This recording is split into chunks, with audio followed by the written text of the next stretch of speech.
Hello and welcome back to Another World Audiobooks. It feels like I'm just getting back in the saddle because I did a bunch of pre-recording and then I was gone for my microphone for a while, but now I'm back. So I've got a lot of YouTube and podcast comments from social media to catch up on, so I'll run through those.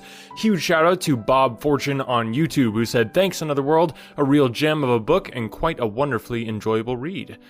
Thanks so much, Bob. I'm really glad that you enjoyed that there on YouTube. And if you didn't know, Another World Audiobooks is on YouTube, so definitely check that out. Also want to give a huge shout out to Brianna Howes, a new patron on Anchor. So thank you, Brianna, for signing up to be a patron. That is so awesome. I'm so grateful for each and every one of our amazing patrons who help support the podcast. Thank you to Brianna, and also thank you to Mike and Corky Thompson. And to Renee for supporting the podcast. I could not do this without you, so thank you so much to each and every one of you.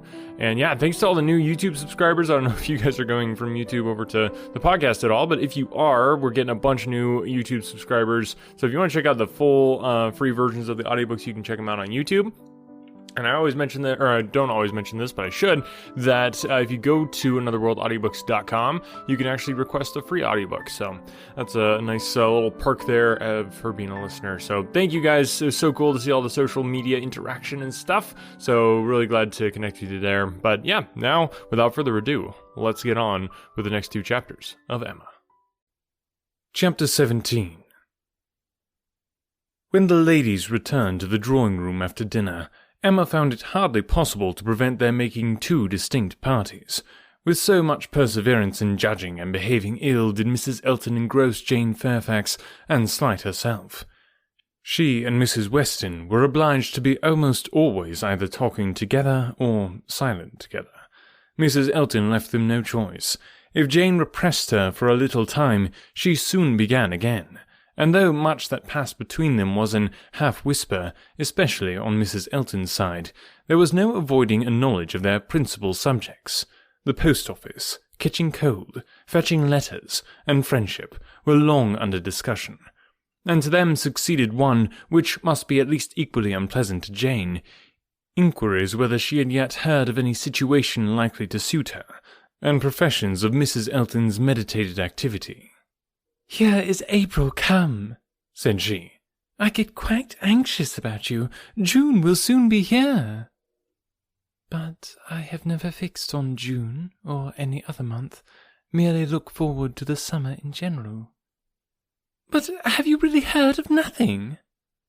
"I have not even made any inquiry. I do not wish to make any yet." "Oh, my dear, we cannot begin too early. You are not aware of the difficulty of procuring exactly the desirable thing." "I am not aware," said Jane, shaking her head. "Dear Mrs. Elton, who can have thought of it as I have done?" "But you have not seen so much of the world as I have. You do not know how many candidates there always are for the first situations. I saw a vast deal of that in the neighbourhood round Maple Grove. A cousin of Mr. Suckling, Mrs. Bragg, had such an infinity of applications. Everybody was anxious to be in her family, for she moves in the first circle. Wax candles in the schoolroom, you may imagine how desirable. Of all houses in the kingdom, Mrs. Bragg's is the one I would most wish to see you in." "Colonel and Mrs. Campbell are to be in town again by midsummer," said Jane. "I must spend some time with them. I am sure they will want it. Afterwards I may probably be glad to dispose of myself, but I would not wish you to take the trouble of making any inquiries at present." "Trouble? Ah, I know your scruples. You are afraid of giving me trouble. But I assure you, my dear Jane, the Campbells can hardly be more interested about you than I am. I shall write to Mrs. Partridge in a day or two, and shall give her a strict charge to be on the lookout for anything eligible." "Thank you, but I would rather you did not mention the subject to her. Till the time draws nearer, I do not wish to be giving anybody trouble." But, my dear child, the time is drawing near. Here is April, and June, or say even July, is very near, with such business to accomplish before us. Your inexperience really amuses me. A situation such as you deserve, and your friends would require for you, is no everyday occurrence, is not obtained at a moment's notice. Indeed, we must begin inquiring directly. Excuse me, ma'am, but this is by no means my intention. I make no inquiry myself, and should be sorry to have any made by my friends. When I am quite determined as to the time, I am not at all afraid of being long unemployed. There are places in town, offices, where inquiry would soon produce something. Offices for the sale, not quite of human flesh, but of human intellect. My dear, human flesh, you quite shock me. If you mean a fling at the slave trade, I assure you Mr. Suckling was always rather a friend to the abolition.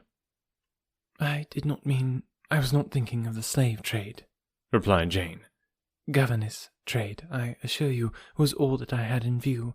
Widely different, certainly, as to the guilt of those who carry it on, but as to the greater misery of the victims, I do not know where it lies. But I only mean to say that there are advertising offices, and that by applying to them I should have no doubt of very soon meeting with something that would do. Something that would do? Repeated Mrs. Elton. Ay, that may suit your humble ideas of yourself. I know what a modest creature you are, but it will not satisfy your friends to have you taking up with anything that may offer any inferior, commonplace situation in a family not moving in a certain circle, or able to command the elegancies of life. You are very obliging, but as to all that I am very indifferent. It would be no object to me to be with the rich. My mortifications, I think, would only be the greater. I should suffer more from comparison. A gentleman's family is all that I should condition for.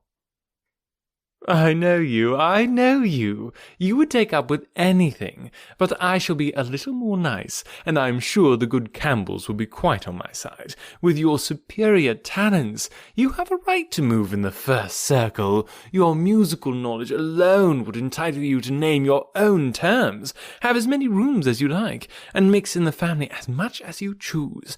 That is, I do not know. If you knew the harp, you might do all that, I am very sure. But you sing as well as play. Yes, I really believe you might, even without the harp, stipulate for what you choose, and you must and shall be delightfully, honourably, and comfortably settled before the Campbells or I have any rest. You may well class the delight, the honour, and the comfort of such a situation together, said Jane. They are pretty sure to be equal. However, I am very serious in not wishing anything to be attempted at present for me. I am exceedingly obliged to you, Mrs. Elton. I am obliged to anybody who feels for me, but I am quite serious in wishing nothing to be done till the summer. For 2 or 3 months longer I shall remain where I am, and as I am.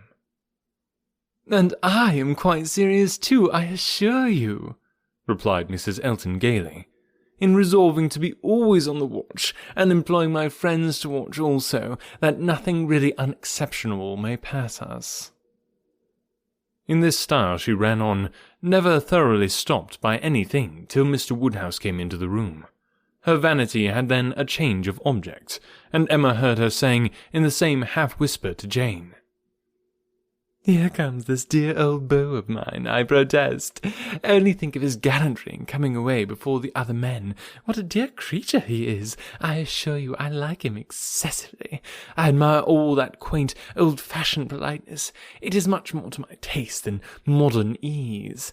Modern ease often disgusts me. But this good old Mr. Woodhouse, I wish you had heard his gallant speeches to me at dinner. Oh, I assure you, I began to think my caro sposo would be absolutely jealous. I fancy I am rather a favourite. He took notice of my gown.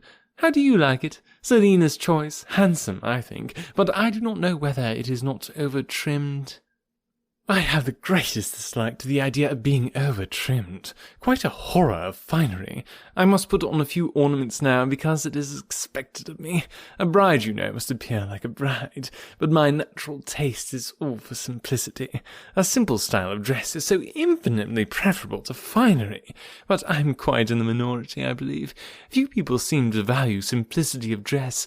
Show and finery are everything. I have some notion of putting such a trimming as this to my white and silver poplin. Do you think it will look well?" The whole party were just reassembled in the drawing-room when Mr. Weston made his appearance among them. He had returned to a late dinner and walked to Hartfield as soon as it was over. He had been too much expected by the best judges for surprise, but there was great joy. Mr. Woodhouse was almost as glad to see him now as he would have been sorry to see him before. John Knightley only was in mute astonishment that a man who might have spent his evening quietly at home after a day of business in London should set off again and walk half a mile to another man's house for the sake of being in mixed company till bedtime, of finishing his day in the efforts of civility and the noise of numbers, was a circumstance to strike him deeply. A man who had been in motion since 8 o'clock in the morning, and might now have been still, who had been long talking and might have been silent, who had been in more than one crowd and might have been alone. Such a man, to quit the tranquillity and independence of his own fireside, and on the evening of a cold, sleety April day, rush out again into the world. Could he, by a touch of his finger, have instantly taken back his wife, there would have been a motive, but his coming would probably prolong rather than break up the party. John Knightley looked at him with amazement, then shrugged his shoulders and said, "I could not have believed it even of him." Mr. Weston, meanwhile, perfectly unsuspicious of the indignation he was exciting, happy and cheerful as usual, and with all the right of being principal talker, which a day spent anywhere from home confers, was making himself agreeable among the rest, and having satisfied the inquiries of his wife as to his dinner, convincing her that none of all her careful directions to the servants had been forgotten, and spread abroad what public news he had heard, was proceeding to a family communication which, though principally addressed to Mrs. Weston, he had not the smallest doubt of being highly interesting to everybody in the room. He gave her a letter. It was from Frank, and to herself. He had met with it in his way, and had taken the liberty of opening it. Read it," said he. "It will give you pleasure. Only a few lines, will not take you long. Read it to Emma." The two ladies looked over it together, and he sat smiling and talking to them the whole time, in a voice a little subdued, but very audible to everybody. "Well, he is coming, you see. Good news, I think. Well, what do you say to it? I always told you he would be here again soon, did I not? Anne, my dear, did not I always tell you, and you would not believe me? In town next week, you see, at the latest, I dare say, for she is as impatient as the black gentleman when anything is to be done. Most likely they will be there tomorrow or Saturday. As to her illness, all nothing, of course, but it is an excellent thing to have Frank among us again, so near to town. They will stay a good while when they do come, and he will be half his time with us. This is precisely what I wanted. Well, pretty good news, is it not? Have you finished it? Has Emma read it all? Put it up. We will have a good talk about it some other time, but it will not do now. I shall only just mention the circumstance to the others in a common way." Mrs. Weston was most comfortably pleased on the occasion. Her looks and words had nothing to restrain them. She was happy, and she knew she was happy, and knew she ought to be happy. Her congratulations were warm and open, but Emma could not speak so fluently. She was a little occupied in weighing her own feelings, and trying to understand the degree of her agitation, which she rather thought was considerable. Mr. Weston, however, too eager to be very observant, too communicative to want others to talk, was very well satisfied with what she did say, and soon moved away to make the rest of his friends happy by a partial communication of what the whole room must have overheard already. It was well that he took everybody's joy for granted, or he might not have thought either Mr. Woodhouse or Mr. Knightley particularly delighted. They were the first entitled, after Mrs. Weston and Emma, to be made happy. From them he would have proceeded to Miss Fairfax, but she was so deep in conversation with John Knightley that it would have been too positive an interruption, and finding himself close to Mrs. Elton, and her attention disengaged, he necessarily began on the subject with her. Chapter 18. "I hope I shall soon have the pleasure of introducing my son to you," said Mr. Weston. Mrs. Elton, very willing to suppose a particular compliment intended her by such a hope, smiled most graciously. "You have heard of a certain Frank Churchill, I presume," he continued, "and know him to be my son, though he does not bear my name." "Oh, yes, and I shall be very happy in his acquaintance. I am sure Mr. Elton will lose no time in calling on him, and we shall both have great pleasure in seeing him at the vicarage." "You are very obliging. Frank will be extremely happy, I am sure. He is to be in town next week, if not sooner. We have notice of it in a letter today. I met the letter in my way this morning, and seeing my son's hand, presumed to open it, though it was not directed to me. It was to Mrs. Weston. She is his principal correspondent, I assure you. I hardly ever get a letter." "And so you absolutely opened what was directed to her? Oh, Mr. Weston! I must protest against that. A most dangerous precedent indeed. I beg you will not let your neighbours follow your example. Upon my word, if this is what I am to expect, we married women must begin to exert ourselves. Oh, Mr. Weston, I could not have believed it of you." "Aye, we men are sad fellows. You must take care of yourself, Mrs. Elton. This letter tells us, it is a short letter, written in a hurry, merely to give us notice. It tells us that they are all coming up to town directly on Mrs. Churchill's account. She has not been well the whole winter, and thinks Enscombe too cold for her, so they are all to move southward without loss of time." "Indeed? For Yorkshire, I think. Enscombe is in Yorkshire?" "Yes, they are about 190 miles from London, a considerable journey." "Yes, upon my word, very considerable. 65 miles farther than from Maple Grove to London. But what is distance, Mr. Weston, to people of large fortune? You will be amazed to hear how my brother, Mr. Suckling, sometimes flies about. You will hardly believe me, but twice in 1 week he and Mr. Bragg went to London and back again with 4 horses. "The evil of the distance from Enscombe," said Mr. Weston, "is that Mrs. Churchill, as we understand, has not been able to leave the sofa for a week together. In Frank's last letter she complained, he said, of being too weak to get into her conservatory without having both his arm and his uncle's. This, you know, speaks a great degree of weakness, but now she is so impatient to be in town that she means to sleep only 2 nights on the road. So Frank writes word. Certainly, delicate ladies have very extraordinary constitutions, Mrs. Elton. You must grant me that." "No, indeed, I shall grant you nothing. I always take the part of my own sex. I do indeed. I give you notice. You will find me a formidable antagonist on that point. I always stand up for women, and I assure you, if you knew how Selina feels with respect of sleeping to an inn, you would not consider at Mrs. Churchill's making incredible exertions to avoid it. Selina says it is quite horror to her, and I believe I have caught a little of her nicety. She always travels with her own sheets, an excellent precaution. Does Mrs. Churchill do the same?" "Depend upon it, Mrs. Churchill does everything that any other fine lady ever did. Mrs. Churchill will not be second to any lady in the land for—" Mrs. Elton eagerly interposed with, "Oh, Mr. Weston, do not mistake me. Selina is no fine lady, I assure you. Do not run away with such an idea." "Is not she? Then she is no rule for Mrs. Churchill, who is as thorough a fine lady as anybody ever beheld." Mrs. Elton began to think she had been wrong in disclaiming so warmly. It was by no means her object to have it believed that her sister was not a fine lady. Perhaps there was a want of spirit in the pretence of it, and she was considering in what way she had best retract when Mr. Weston went on. "Mrs. Churchill is not much in my good graces, as you may suspect, but this is quite between ourselves. She is very fond of Frank, and therefore I will not speak ill of her. Besides, she is out of health now, but that, indeed, by her own account, she has always been. I would not say so to everybody, Mrs. Elton, but I have not much faith in Mrs. Churchill's illness." If she is really ill, why not go to Bath, Mr. Weston? To Bath, or to Clifton?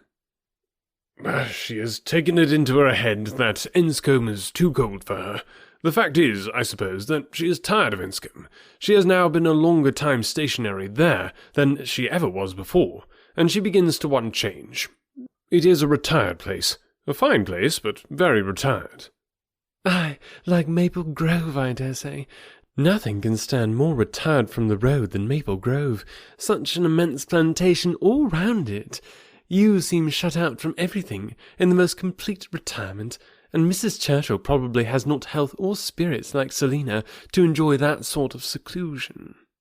Or perhaps she may not have the resources enough in herself to be qualified for a country life. I always say a woman cannot have too many resources, and I feel very thankful that I have so many myself as to be quite independent of society. Frank was here in February for a fortnight. So I remember to have heard. He will find an addition to the Society of Highbury when he comes again. That is, if I may presume so to call myself an addition. But perhaps he may never have heard of there being such a creature in the world. This was too loud a call for a compliment to be passed by, and Mr. Weston, in a very good grace, immediately exclaimed, "My dear madame, nobody but yourself could imagine such a thing possible. Not heard of you! I believe Mrs. Weston's letters lately have been full of very little else than Mrs. Elton." He had done his duty and could return to his son. "When Frank left us," he continued, "it was quite uncertain when we might see him again, which makes this day's news doubly welcome. It has been completely unexpected. That is, I always had a strong persuasion he would be here again soon. I was sure something favourable would turn up, but nobody believed me. He and Mrs. Weston were both dreadfully desponding. How could he contrive to come? And how would it be supposed that his uncle and aunt would spare him again? And so forth. I always felt that something would happen in our favour, and so it has, you see. I have observed, Mrs. Elton, in the course of my life, that if things are going untowardly one month, they are sure to mend the next." Very true, Mr. Weston, perfectly true. It is just what I used to say to a certain gentleman in company in the days of courtship, when, because things did not go quite right, did not proceed with all the rapidity which suited his feelings, he was apt to be in despair, and exclaimed that he was sure, at this rate, it would be May before Hymen's saffron robe would be put on for us. The pains I have been at to dispel those gloomy ideas, and give him cheerfuller views. The carriage, we had disappointments about the carriage. One morning, I remember, he came to me quite in despair. She was stopped by a slight fit of coughing, and Mr. Weston instantly seized the opportunity to go on. "You were mentioning May. May is the very month which Mrs. Churchill is ordered, or has ordered herself, to spend in some warmer place than Enscombe. In short, to spend in London, so that we have the agreeable prospect of frequent visits from Frank the whole spring. Precisely the season of the year which one should have chosen for it. Days almost at the longest, weather genial and pleasant, always inviting one out, and never too hot for exercise. When he was here before, we made the best of it, but there was a good deal of wet, damp, cheerless weather. There always is in February, you know, and we could not do half that we intended.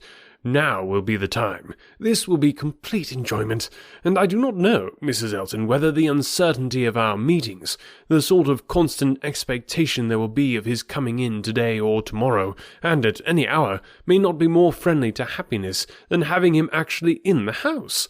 I think it is so.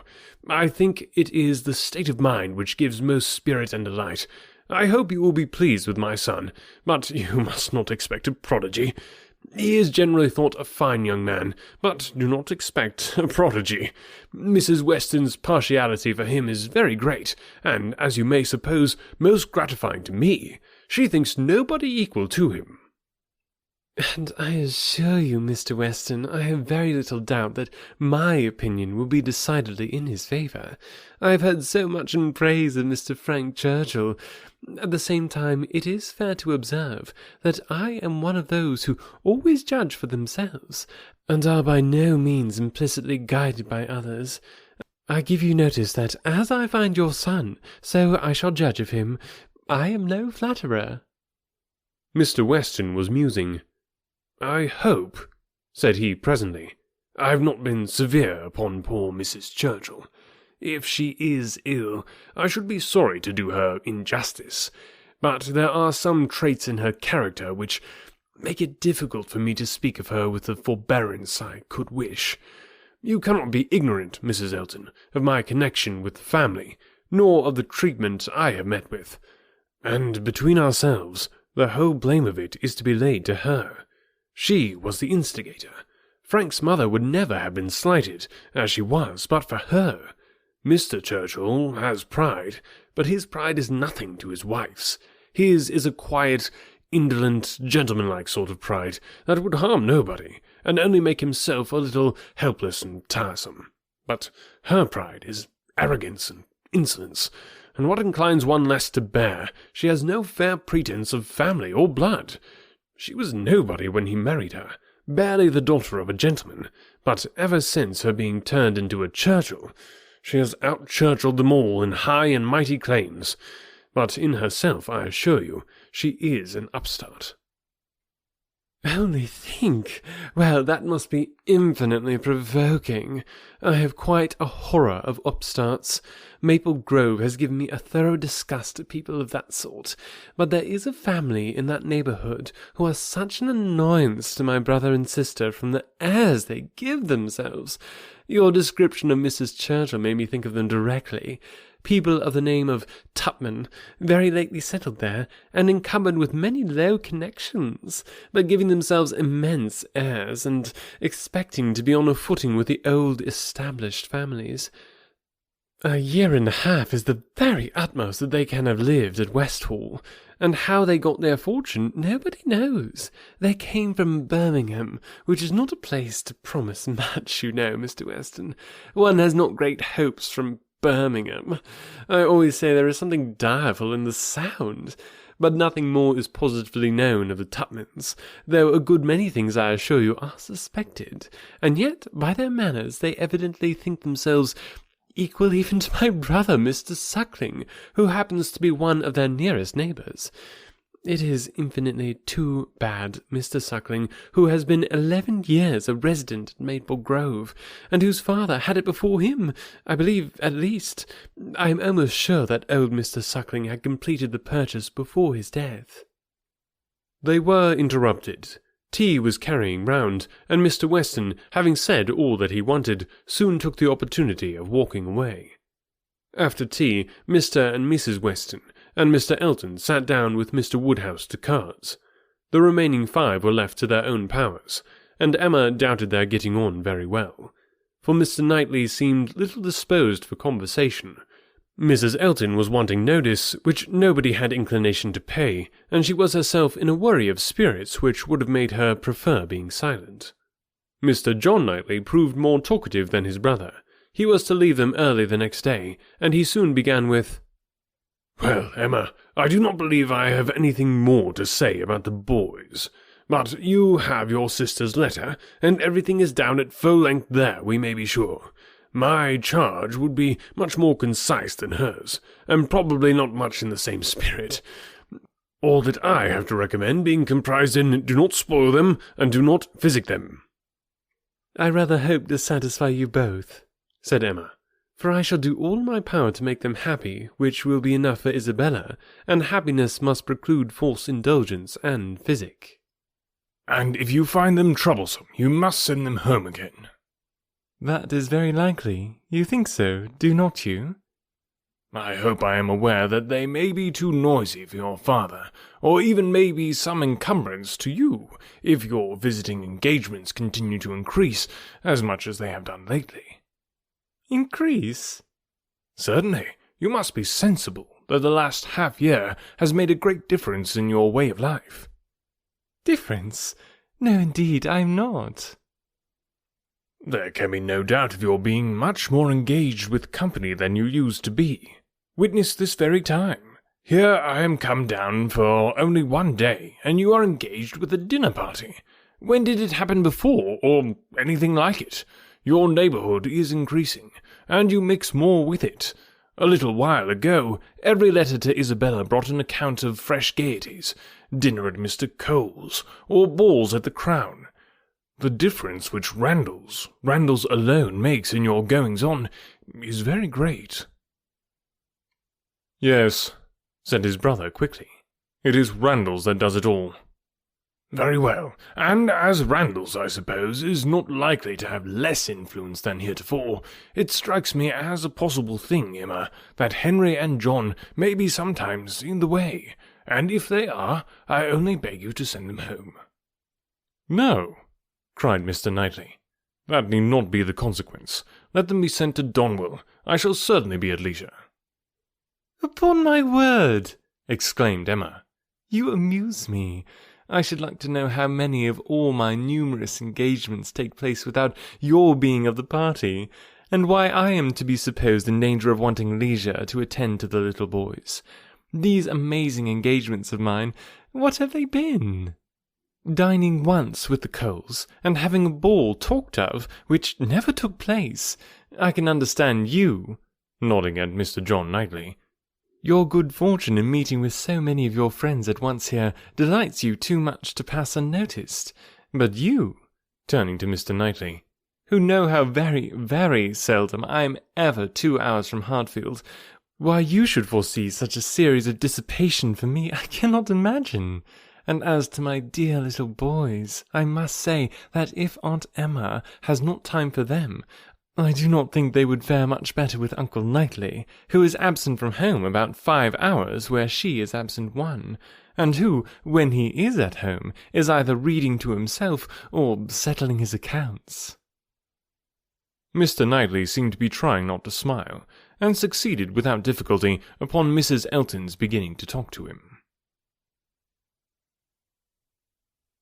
Thus concludes Volume 2 of Emma. We are on to the final volume, Volume 3 of this book. So we're getting on toward the end. Hope you guys are enjoying it. It is a bit of a long one, so I'm looking forward to wrapping this one up. It's been fun, though. It's been fun. It's a fun ride. I hope you guys are enjoying it. If you are, I'd love to hear from you. Just let me know what book you'd like to do next. That always makes my day when I hear from people, and I have had some suggestions, so weighing all the options here. But yeah, get your feedback in. Let me know what you think of the podcast. Let me know where you're listening to the podcast. We'd love to connect with you and just share this journey together.